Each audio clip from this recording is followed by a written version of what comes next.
Eh bien, salut les amis! Pour cette nouvelle vidéo, je voulais vous parler du prochain film de Dragon Ball Super qui doit sortir le 14 décembre prochain. Il s'agit du film sur la rencontre de Vegeta et Sangoku et des autres avec Broly. Donc le deuxième trailer est donc sorti ces jours-ci et on se rend compte que l'accent est mis sur le passé des Saiyans, à commencer par l'invasion de l'armée de Freezer sur la planète Vegeta. Alors je rappelle quand même pour ceux qui ne le savent pas, c'est qu'il y a pas mal d'années de ça, étaient sortis 2 films inédits, donc un porté sur l'histoire de Bardock, le père de Sangoku, et le deuxième est porté sur la rencontre de Broly avec les autres protagonistes de l'anime. Alors là, on va avoir droit en fait à une revisite et plus exactement, on va dire la véritable histoire, parce qu'en fait les films inédits n'étaient pas canon. Donc en fait, il faut pas se baser sur ce qui était dans ces films-là, même si il y avait beaucoup de choses à retenir, notamment la destruction de la planète Vegeta. Donc là, on va pouvoir, grâce à ce nouveau film, en fait, avoir une sorte de fusion des deux histoires, donc ça va être pas mal. Donc là, on commence tout simplement le trailer avec l'invasion de l'armée de Freezer. Donc là, on voit au premier plan les personnages comme Dodoria, Zarbon ou même Jis un petit peu en recul. On voit notamment que il y a pas mal de troupes qui arrivent, des vaisseaux, enfin vraiment énormément d'ennemis sur la planète Vegeta.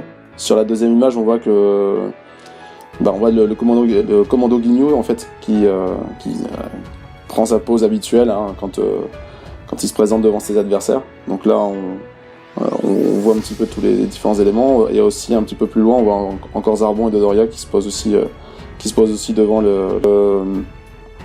tout simplement là le peuple des Saiyans qui s'agenouillent devant Freezer. Parce que en fait le but étant forcément qu'ils puissent faire ce que Freezer leur dit. Donc là on voit notamment que Freezer ne porte pas sa coque de protection là, donc ça lui donne un aspect un peu plus chétif, mais en même temps aussi un peu stylé, ça change. C'est vrai que sous cette forme là on l'avait vraiment très souvent vu avec son armure, alors que là du coup on la voit pas, donc ça change un petit peu là. On s'en rappelle au moment où sur la planète Namek face à Vegeta quand il avait fait éclater son armure avant de se transformer. Donc ça c'est plutôt pas mal. Donc on voit aussi que les Saiyans il y en a quand même beaucoup. Donc tous avec des armures, des protections, enfin beaucoup de choses. On voit le roi Vegeta qui a compris malheureusement pour lui que sa planète avait été envahie par un envahisseur bien plus puissant que lui. Donc tous ses plans et tous ses projets, ils vont s'en trouver chamboulés. Et là, on voit vraiment tout le désarroi dans son regard, qui comprend vraiment que tout fier Saiyan qu'il est, il pourra plus faire ce qu'il veut à partir de maintenant. Il faudra obligatoirement qu'il obéisse à Freezer. Donc ça, c'est très difficile pour lui. Là, donc là, du coup, on le voit s'agenouiller devant lui, et notamment aussi devant le père de Freezer, le Général Cold.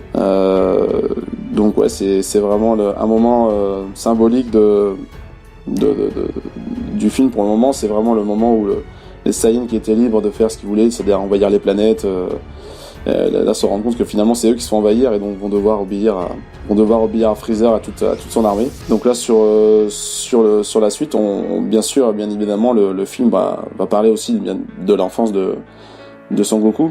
Donc là, quand il était encore sur la planète Vegeta et qu'il était encore dans la capsule quand il était encore bébé, donc là on le voit un petit peu, là il est en train de dormir là tout simplement, et on voit notamment l'indication qui fait partie de la classe des Saiyans, mais la classe la plus basse, c'est-à-dire que oui, les Saiyans mettent les différents guerriers en fait dans différentes catégories de soldats. Les plus faibles, comme Sangoku par exemple, sont envoyés sur des planètes très lointaines avec des peuples normalement jugés peu forts. Et les meilleurs, bien évidemment, sont envoyés sur des planètes où les opposants sont plus forts. Et donc là, on voit le destin qui est déjà déterminé dès la naissance chez eux. On a donc le Bardock, qui fait son apparition, donc qui lui est déjà très soucieux. On le voit vraiment que c'est un personnage qui certes est un Saiyan fier et qui combattant, mais on voit aussi qu'il est très soucieux, très intellectuel d'une certaine manière. Il pense toujours un peu plus loin, on va dire. Donc Donc là notamment son regard très très inquiet de ce qui se passe avec Freezer certainement. Donc là sur la suite on voit forcément le Vegeta aussi, hein. C'est comme si c'est l'enfance de Sangoku, mais là on voit aussi Vegeta. Donc ça on l'avait pas encore vu, Vegeta on l'avait pas encore vu comme ça. Là évidemment le message qui lui est attribué est un message qui indique qu'il est beaucoup plus puissant que les autres, donc qui lui fait partie de la classe de l'élite, tout le contraire de personnages comme Sangoku par exemple. Et avec le roi Vegeta, on voit clairement que même si il s'est rendu compte que Freezer prenait le contrôle un petit peu de toute son organisation et qu'il lui devrait faire ce qu'il ordonne, il espère grandement que son fils pourra lui apporter justement peut-être la liberté qu'il n'a plus désormais. Donc c'est pour ça qu'il est en train on voit déjà qu'il imagine tous les plans possibles et inimaginables pour la suite des aventures, pour la suite des histoires en fait, hein. Donc là c'est autour de Paragus. Donc là Paragus, donc c'est donc le père de Broly tout simplement. Donc là en fait certainement il apprend que son fils sera envoyé loin dans l'espace, donc sur une autre planète, même très très loin de la planète Vegeta, sachant qu'à la base, si je me trompe pas, sur le premier film qu'il y avait eu, en fait, Paragus avait été avec son fils mis de côté sur la planète et laissé pour mort, mais en fait avec l'explosion de la planète Vegeta, Broly avait entraîné son père avec lui dans l'espace et s'était sauvé de cette façon. Sauf que là apparemment les choses seront un petit peu différentes. Donc là on voit par exemple Broly qui lui a encore une inscription différente, qui lui carrément lui était envoyé aux confins de l'espace et là il se réveille sur la planète certainement sur laquelle il va devoir apprendre à survivre.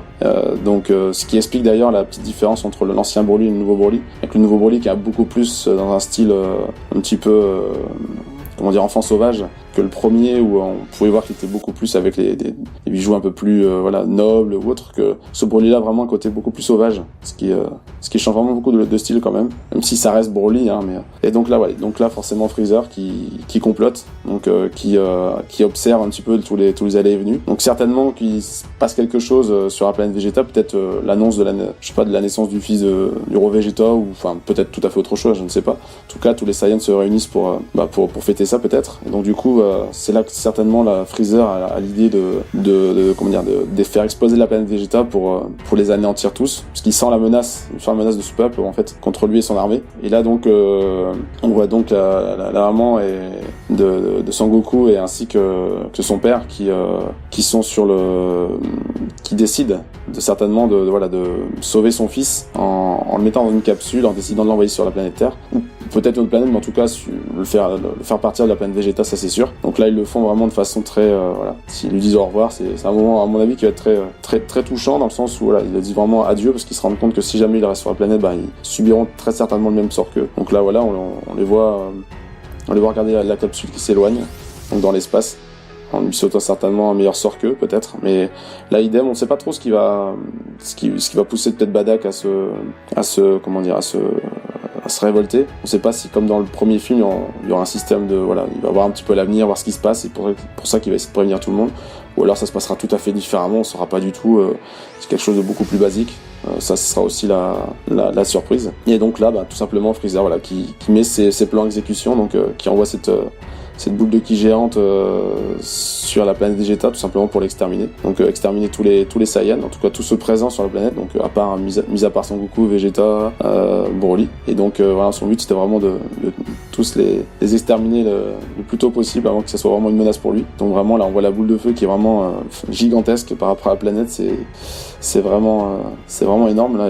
Ils ont aucune alternative là, et donc beaucoup plus pas mal d'années plus tard, donc on voit tout simplement on revient un petit peu à la trame originelle, c'est-à-dire la rencontre de Broly adulte avec Son Goku et Vegeta. Donc le but c'est forcément je sais pas ce qu'il voudra vraiment se venger, ou je sais pas ce qui se passera vraiment en fait. Comme dans le film original, c'est Paragus qui a le contrôle de Broly sur son énergie, notamment le collier.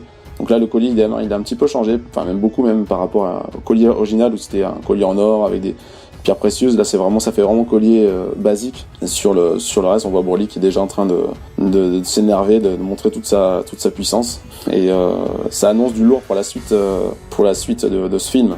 En tout cas, sur ce film-là, Dragon Ball Super Broly, ça va vraiment être à mon avis quelque chose d'assez énorme. Surtout comme vous avez pu le voir, les dessins font vraiment penser à ce qu'on faisait avant, c'est-à-dire que c'est un petit peu changé par rapport à ce qu'on a pu voir notamment par moment dans Dragon Ball Super. Et donc là, ça fait vraiment plaisir de voir des dessins un petit peu old school. Donc ça fera vraiment super.